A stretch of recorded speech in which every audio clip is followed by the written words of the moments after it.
दुश्मन से छुटकारा। नमस्कार भक्तों, कैसे हो आप सब? भक्तों, आज मैं आप सबके सामने एक ऐसा वशीकरण मंत्र और विधि लेकर आई हूँ जिसके उपयोग से आप अपने जीवन के सबसे बड़ी समस्या से समाधान पा सकते हैं। आज के युग में हर एक व्यक्ति के, हर इंसान के कोई ना कोई दुश्मन होता है। कोई आपके पड़ोस में रहता है, तो कोई ऑफिस में रहता है, तो कोई आपके प्रॉपर्टी के लिए होता है। और ऐसे दुश्मनों से आप बहुत परेशान हो जाते हैं। आपको समझ में नहीं आता कि आप उससे छुटकारा कैसे पाएं। तो भक्तों, परेशान मत होइए। मैं आपके लिए एक ऐसा सिद्ध किया हुआ वशीकरण मंत्र लेकर आई हूँ जिसके उपयोग से आप अपने दुश्मन से छुटकारा पा सकते हैं। सबसे पहले आपको इस सिद्ध किया हुआ वशीकरण मंत्र को करने के लिए आपको कुछ विधियां करनी है। उस विधियों में कुछ सामग्रियां लगेंगी, जैसे कि आपको मैं दिखाती हूँ। एक पुतला चाहिए इस तरह का, ध्यान रहे काला पुतला ही होना चाहिए। एक नींबू, 6 लौंग, एक लाल कपड़ा, सिंदूर और एक चाकू। भक्तों, इसे आप काला जादू, टोटका या बंगाल में जो काले टोटके होते हैं उस तरह से इसे, जैसे वो लोग उपयोग करते हैं वैसे ही सेम आपको इसे भी उपयोग में करना है। तो अब मैं आपको बताती हूँ कि इसको आपको कैसे करना है। सबसे पहले आपको लाल कपड़े पर इस तरह से पुतले को लिटा देना है। अब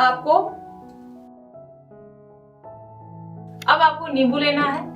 नींबू के ऊपर आपको उस व्यक्ति का नाम लिखना है जिससे आप परेशान हैं, जिससे आपको दिक्कतें हैं। तो आइए दिखाती हूँ आपको नाम कैसे लिखना है।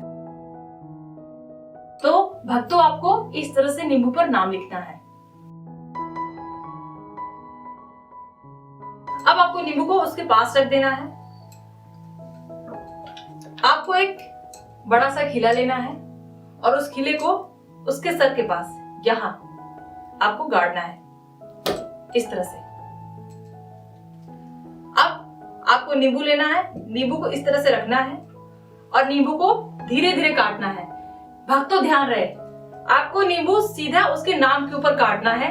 आपको इस वशीकरण मंत्र का जाप करना है, मतलब कि मंत्र को पढ़ना है, वो भी 111 बार।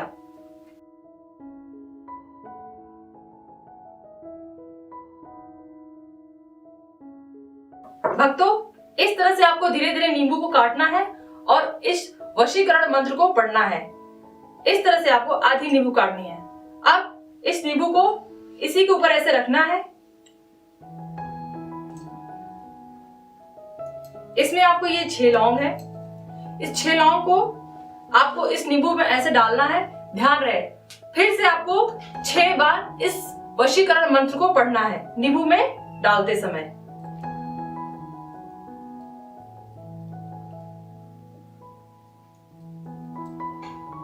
इस तरह से आपको 6 लौंग डालने हैं। उसके बाद आपको सिंदूर लेना है, इस तरह से उस पर छिड़काव करना है। तो भक्तों, आपने देखा इस विधि को मैंने कैसे किया। अब आपको कपड़े को इस तरह से लपेट लेना है और इसे ले जाकर किसी शमशान घाट में 12 बजे रात को दफना देना है। ध्यान रहे, आपको कोई देख ना पाए और चुपचाप आपको बिना पलटे घर वापस आना है। अगर आपको नहाना है, दोस्तों, 40 दिन बाद अगर आपने इसको बाहर नहीं निकाला तो वो दुश्मन मर जाएगा। और इस विधि के तुरंत 2-3 दिन बाद आपके दुश्मन की हानियां शुरू हो जाएंगी, जैसे कि रोजगार में हानि, उसकी स्वास्थ्य में हानि, परिवार में हानि, ऐसी तमाम तरह की परेशानियां, उसकी दिक्कतें उसके जीवन में आ सकती हैं। तो दोस्तों, अगर इस विधि को करने में कोई समस्या या परेशानी हो रही हो तो आप हमारे इस नीचे दिए गए नंबर पर कॉल कर सकते हैं। यह हमारे गुरुजी का नंबर है। आपकी सारी परेशानियों का वो निवारण करेंगे। तो दोस्तों, अब मैं विदा लेती हूँ। धन्यवाद।